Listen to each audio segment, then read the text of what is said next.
كرم غرايبي، الاسم اللي هز الوطن العربي بقضية وفاته.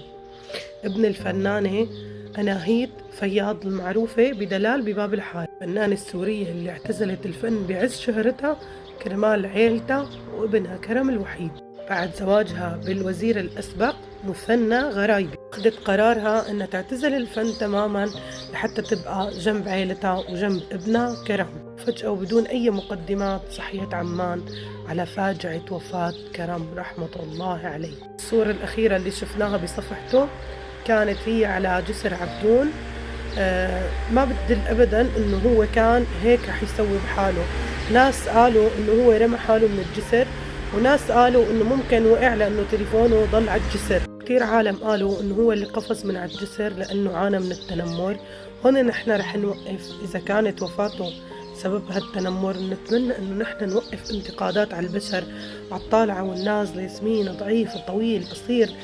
يعني ممكن انت كلمة منك تودي بحياة انسان بهذا المصير. هو مواليد 2010، يعني هو طالب مجتهد وذكي كتير. مقعده ضل بارد وجامد رحمة الله عليه. نوجه عزائنا للفنانة القديرة أناهيد فياض، رحمة الله على ابنك. الله يصبر قلبك انت وزوجك يا رب.